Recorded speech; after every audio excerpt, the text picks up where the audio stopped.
What's more important is that you cover more topics. There is an aspect of quality. Of course, you need to have some sort of in-depth knowledge also, but it's about the number of topics that you cover. If you have covered 100 to 150 topics, 100 to 150 words on each topic, you are better placed than a person who has covered 20 to 25 topics and can write, 2,000, 3,000 words on each topic. So it's all about coverage. So how will you approach this? One thing that I would recommend to all of you is that keep the syllabus in front of you. I'm just talking about polity and economics, and pick up the current affair booklets for the last 6 to 7 months.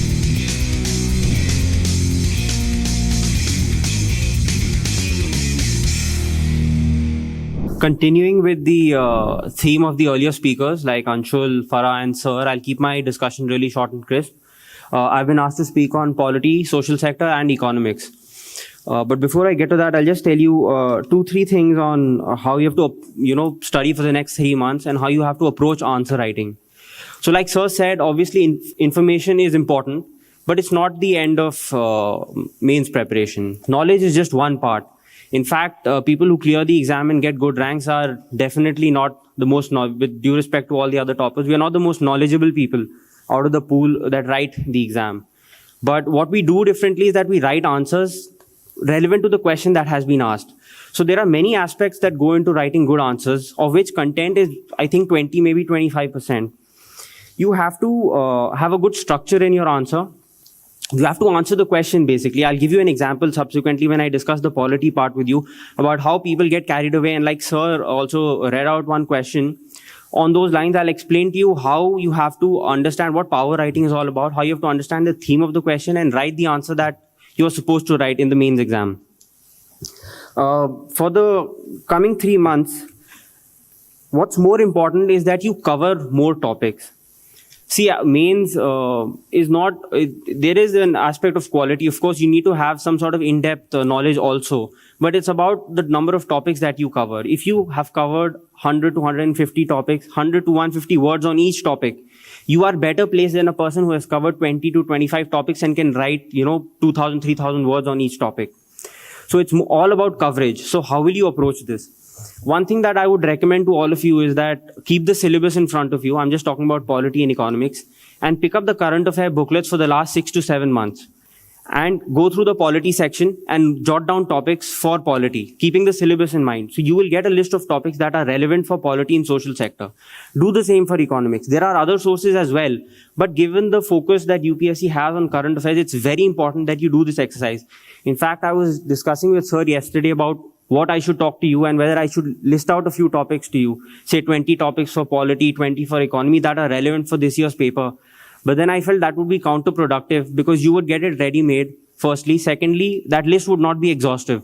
You will have to add a lot of topics in the coming 2 to 3 months, at least up till the first week of November, from the booklets that you will be buying, because I'm telling you, you must do this exercise. When you go home today, pick up the current affair booklets, keep the syllabus in front of you and start jotting down topics. Don't do any research, just see what was in the news and make a list of topics that are relevant for this exam. You will end up with at least 150 to 200 topics for polity and social sector and 200 topics for economics.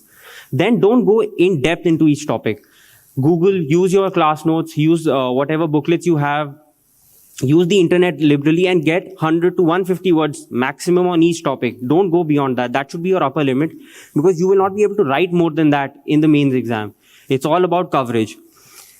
Again, language, you don't need to be the most affluent writer or some literature student to write good answers. They have to be simple, short, crisp sentences and break it into paras. Wherever you need to write in facts, like Farah and Sir said, you can write it in points.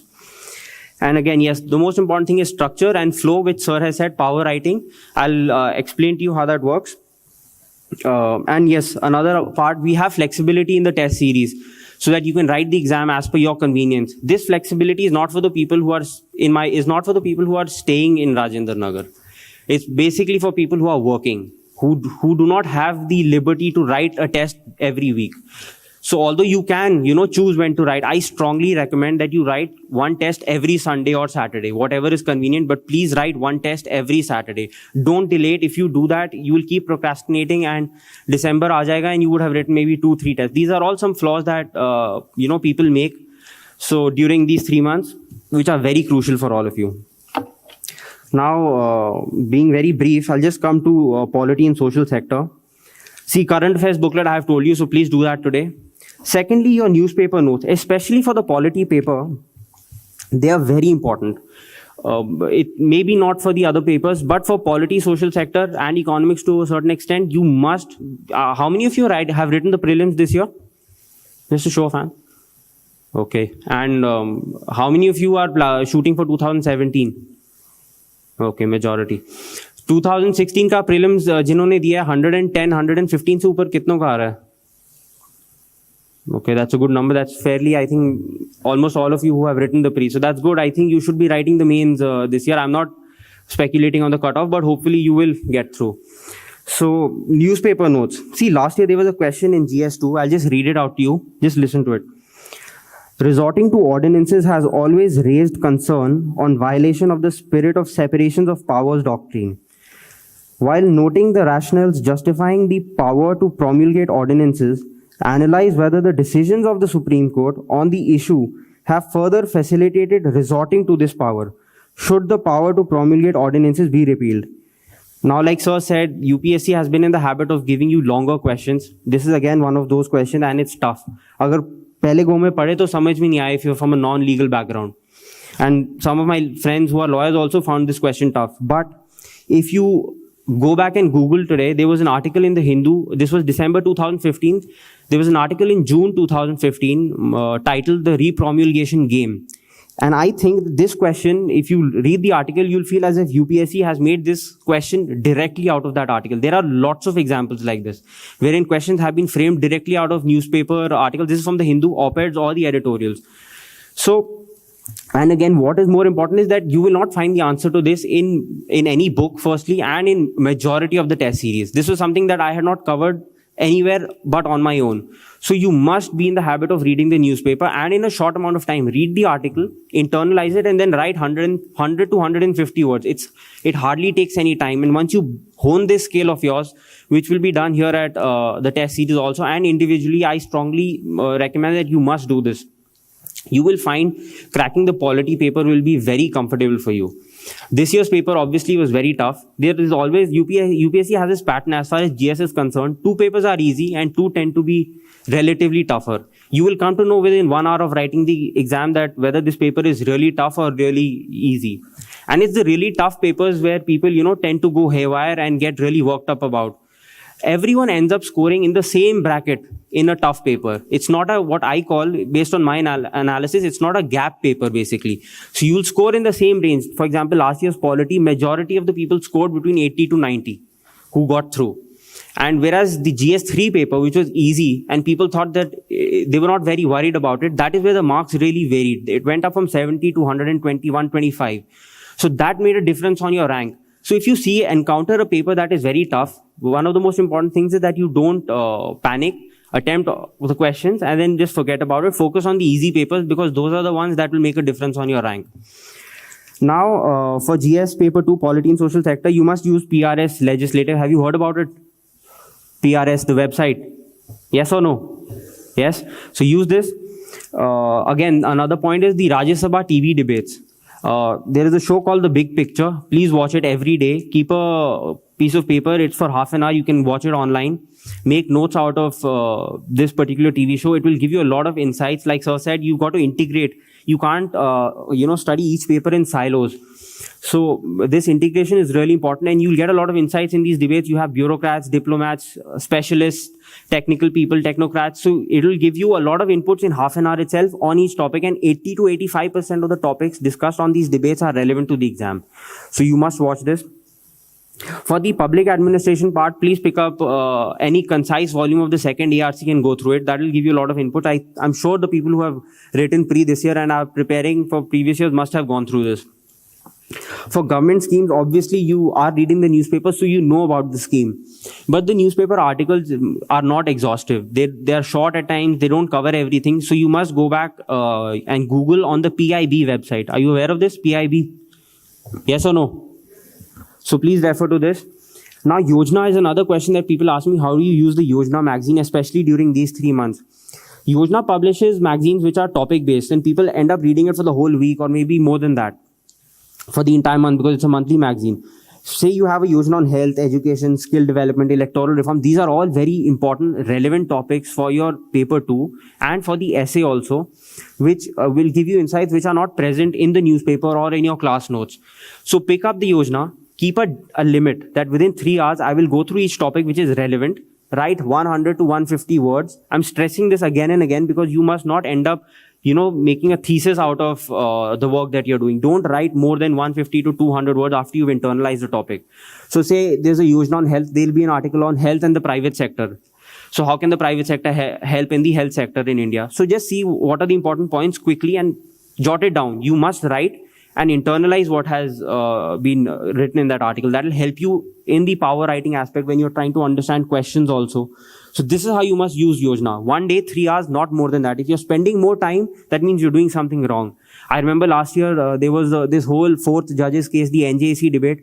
People, some of my friends ended up debating and, reading and going in depth into this topic for weeks. 1, 2, 3 weeks, they were reading NJAC only. The question didn't come and most of them didn't get through also. So read a topic, don't get emotional about it, 150 to 200 words.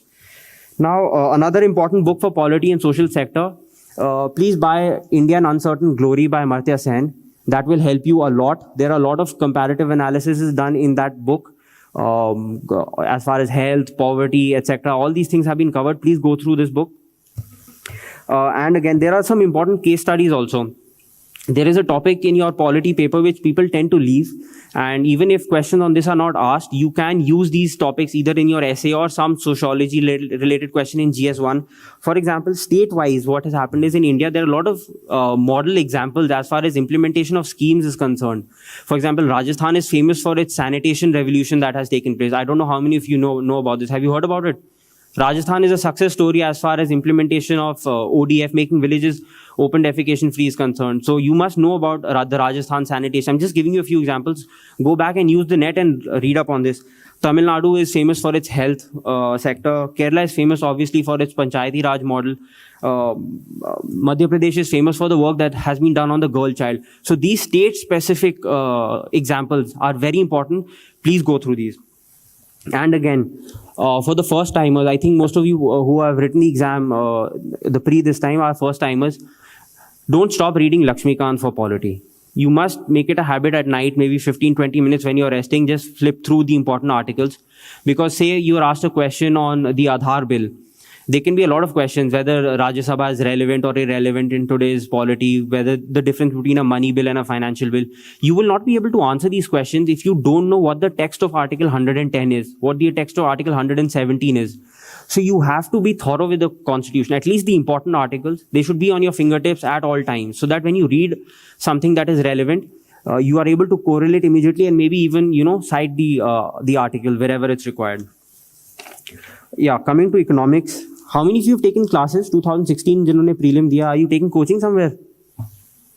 Just 1, 2, 3, 4. साथ में उठाओ हाथ सारे. Good. So I think most of you have been taking classes. So for eco, revise your basic notes. If you have not used Ramesh Singh, I think the first 5-6 chapters, your basic concepts will get covered in that. Then again, you please do this exercise. Buy current affair booklets. Keep the syllabus in front of you. Jot down important topics. 200 to 240 words. Farah also said that it's not about what you've studied consciously, it's what you remember subconsciously, and that is what reflects in your mains answer writing. This will only happen if you've jotted all these topics down, written 100 to 150 words, internalized it. It will be present there so that when you're in the mains, you don't spend too much time thinking. You read the topic, you read the question, and you know what has to be answered. Use PIB for important government schemes. RSTV, the big picture I have told all of you. Now you must read the economic survey. It's a hard book to read, especially volume 1. This year's survey is tough, but you have to make an attempt to read it. At least broadly, you must know what each chapter is talking about. This is important for two reasons. Firstly, there are a lot of economic terms that have to be used in that context only. For example, and it seems the answer will seem like as if it has been written from an economic point of view. So those terms have to fit in the right place. This you will learn if you read the economic survey. And secondly, this year's budget speech of the finance minister, part A, especially you must get into a habit of reading the budget speech in any case, but with specific focus on this year's speech because it has been structured in a very UPSC manner for some reason. He's structured the speech into 9 pillars that they are focusing on. agriculture, rural, social sector, education, infrastructure and investment, financial sector reforms, governance, and then obviously your fiscal discipline. So all these 9 pillars will give you an idea about what direction the government wants to move in. So you read the speech once, maybe after a month, read it again. You will always be thinking on those same lines on which the examiner will be framing your questions. And this is obviously the speech, the union budget. When you go for your interview from your respective states, read the budget speech of your state finance minister. That will give you insights on what is happening in your state also. So this is how you have to think differently for these 2 papers particularly.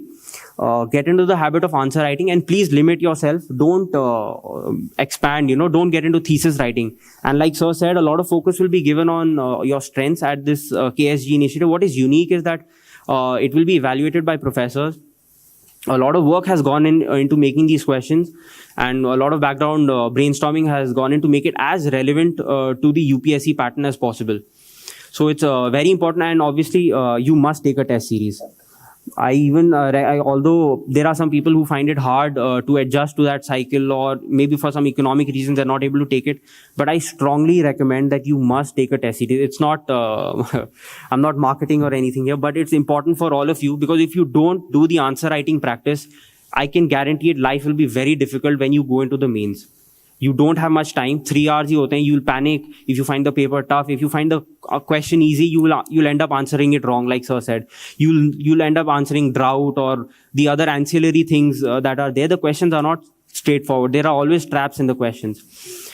So you must take a test series. That will condition you. And like I've said, all the people who are staying here at Rajendra Nagar, please voluntarily opt out of the flexibility that we are providing here at KTP, so that you are bound to come on Sunday and give it in the morning slot, which is what the UPSC pattern would be, 9 to 12, 2 to 5. That will condition you for your mains writing. This is very important for all of you. So I think if you put all these things in pattern, you will be in the right structure, in a controlled environment, and well in place to write the mains and crack it also. It's not a tough exam. It's very easy. If you've scored about 360 out of 1000 in GS, you've done very well. And that is what, 90 marks per paper. So you have to keep that in mind and get those average scores. If you've performed above average, you will get through. Definitely you will get through. So I wish you all the best. Keep these points in mind. Please pick up a current affairs booklet and take a test series.